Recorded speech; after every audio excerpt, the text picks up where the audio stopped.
जय श्री राधे। पूज्य श्री सद्गुरुदेव भगवान के चरणों में प्रणाम। भागवत नवनीत पुस्तक से पूज्य श्री डोंगरे जी महाराज कहते हैं, परीक्षित का अनशन व्रत और ऋषियों का आगमन। कल तक हमने सुना था कैसे परीक्षित जी को शाप की प्राप्ति होती है। अब उससे आगे जीवन में राजा परीक्षित ने एक ही बार पाप किया था। धन्य है परीक्षित को, पाप करने के बाद पानी भी नहीं पिया। अब मुझे पानी पीने का क्या अधिकार है। जिस दिन पाप हो उस दिन उपवास करना चाहिए। जीवन में एक ही बार पाप किया था, घर छोड़कर गंगा किनारे आए हैं।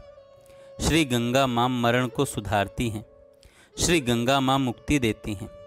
गंगा माँ को वंदन किया है, गंगा जी में स्नान करके गंगा किनारे बैठे हैं। परीक्षित अब संत हुए हैं, संत से संत मिलने के लिए आते हैं। 7वें दिन मैं मरने वाला हूँ, ऐसा सुना और विलासी जीवन की समाप्ति हो गई। पवित्र जीवन का आरंभ हुआ। परीक्षित अब राजा नहीं ऋषि है और ऋषि से ऋषि मिलने के लिए जाते हैं। ऋषियों का स्मरण करने से मन पवित्र होता है। 25 ऋषियों के नाम दिए हैं। बहुत से ऋषि ज्ञानी हैं, बहुत से ऋषि भक्त हैं और बहुत से ऋषि कर्मयोगी हैं। अत्रि ऋषि से आरंभ किया जाता है, जो गुरु दत्तात्रेय भगवान के पिता हैं। वयोवृद्ध हैं, महान ज्ञानी हैं। अत्रि ऋषि कृपा करके आए हैं। भगवान श्री राम को तत्व ज्ञान का उपदेश देने वाले श्री रामचंद्र जी के सद्गुरु वशिष्ठ जी आए हैं। अगस्त मुनि जी आए हैं। व्यास नारायण आए हैं। राजा ने सभी की पूजा की है। संत समाज में राजा ने किया हुआ पाप प्रकट किया है। पाप को कभी छिपाना नहीं।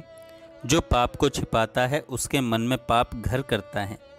जो पाप को छिपाता है वह फिर से पाप करता है। पाप छूट जाए ऐसी इच्छा हो तो पाप को प्रकट करो।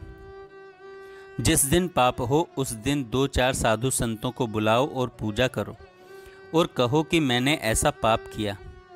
पाप प्रकट करने से पाप छूटता है। पाप छिपाने से पाप मन में घर करता है। परीक्षित राजा ने आज ऋषियों की सभा में किया हुआ पाप प्रकट किया है। मैं पापी हूँ, अधम हूँ, मैं 7वें दिन में मरने वाला हूँ। आज मुझे भय लगता है। मैंने आज तक कभी मरने की तैयारी नहीं की है। कथा सुनने के बाद थोड़ी थोड़ी मरने की भी तैयारी करनी चाहिए। मानव मरने की तैयारी नहीं करता, इसलिए अंतकाल में बहुत घबराता है। मैंने मरने की तैयारी नहीं की, मेरी भूल हुई है। मेरा मरण मंगलमय हो, मुझे नारायण का दर्शन हो, ऐसी कृपा करो। जन्म जन्म मुनि जतन कराही, अंत राम कहीं आवत नाही। बड़े बड़े ऋषियों को भी भय लगता है। आज शरीर ठीक है, भगवान की कृपा है, भजन होता है, भक्ति होती है। अंतकाल में शरीर बहुत बिगड़ जाएगा। उस समय भगवान का स्मरण कैसे होगा। 7 दिवस में मरण कैसे सुधरेगा। ऋषियों को भी भय लगता है। किसी भी ऋषि को बोलने की हिम्मत होती नहीं है कि 7 दिन में मैं मुक्ति दूंगा। राजा परीक्षित परमात्मा की शरण में गए हैं। आपने मेरा जीवन सुधारा है।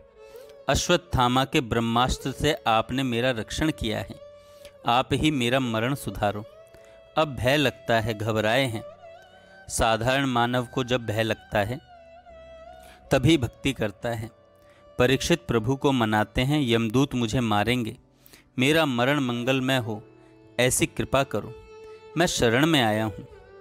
परीक्षित प्रेम से कीर्तन करते हैं, श्रीमन नारायण नारायण नारायण, भजमन नारायण नारायण नारायण, श्रीमन नारायण भजमन नारायण, श्रीमन नारायण नारायण नारायण। परीक्षित जी कीर्तन करते हैं। आगे पूज्य श्री डोंगरे जी महाराज कहते हैं, सद्गुरु जी की महिमा। परमात्मा श्री कृष्ण जगत गुरु हैं। कृष्णम वंदे जगत गुरुम। सद्गुरु तत्व और ईश्वर तत्व दोनों एक ही हैं। सद्गुरुदेव को खोजने की जरूरत नहीं है। सद्गुरुदेव का दर्शन करने के लिए, सद्गुरुदेव के उपदेश ग्रहण करने के लिए लायक बनने की ज़रूरत है। संसार में सद्गुरु दुर्लभ नहीं है, सत शिष्य दुर्लभ है। जिसको अतिशय भूख लगी है उसको भगवान थोड़ा भी कुछ खाने को देते हैं। जीवात्मा को श्री कृष्ण दर्शन की जब भूख लगती है तब सद्गुरुदेव का दर्शन होता है। मन संसार में ऐसा फंस गया है कि संसार में अनेक बार जीव दुखी होता है तो भी संसार मीठा ही लगता है। संसार सुख में मन से ग्रहणा नहीं होती है, भगवान का दर्शन करने की इच्छा ही नहीं होती है। जीव को भगवान जब दर्शन करने की तीव्र इच्छा होती है, जीव को जब भगवान का दर्शन करने की तीव्र इच्छा होती है, जीव जब लायक बनता है तब सद्गुरुदेव कृपा करके जीव के पास में आते हैं। उल्लू की आँख ऐसी बिगड़ी हुई है कि घूगड़ को सूर्य के प्रकाश में भी अंधेरा ही दिखता है। घूगड़ को सूर्य नारायण का दर्शन नहीं होता। ये उल्लू की आँख का दोष है, सद्गुरुदेव का दर्शन नहीं होता है। इसका यही कारण है कि जीव लायक नहीं है। सत शिष्य दुर्लभ है। जिसको भगवान के दर्शन की तीव्र इच्छा है उसी को सत शिष्य कहते हैं। सत शिष्य के पास सद्गुरुदेव आते हैं। राजा परीक्षित ने जब सुना कि मैं 7वें दिन मरने वाला हूँ तब उन्होंने ऐसा मान लिया कि आज ही मैं मर गया, मेरा संसार से अब कोई संबंध रहा ही नहीं। सब कुछ छोड़ दिया, भगवान का दर्शन करने की इच्छा से गंगा किनारे जा कर के बैठे हैं। 7वें दिन सब कुछ छोड़ना ही पड़ेगा। राजा ने जब सुना तो उन्होंने सबका मन से त्याग कर दिया। अब परीक्षित राजा नहीं है, परीक्षित ऋषि है। 7वें दिन मैं मरने वाला हूँ। यह सुनने के बाद विलासी जीवन की समाप्ति हो गई, पवित्र जीवन का प्रारंभ हुआ। गंगा किनारे जाकर के बैठे हैं। सुखदेव जी महाराज को निमंत्रण नहीं दिया था, बिना निमंत्रण सुखदेव जी महाराज वहाँ आए हैं। सुखदेव जी महाराज को कौन निमंत्रण दे सकता है? जो भगवान के आनंद में मस्त है, जिनको जगत के सामने देखने की भी इच्छा नहीं होती है, जिसको लंगोटी की भी ज़रूरत नहीं है, उसको कौन कह सकता है कि मेरे घर में आओ और कथा कहो? सुखदेव जी को निमंत्रण नहीं दिया था, बिना निमंत्रण आए हैं। सुखदेव जी महाराज परमात्मा की प्रेरणा से आए हैं। सत शिष्य के पास सद्गुरुदेव आते हैं। हम लोग भी परीक्षित जैसे सत शिष्य बने और सद्गुरुदेव का दर्शन हो सकता है, तब सद्गुरुदेव का दर्शन हो सकता है।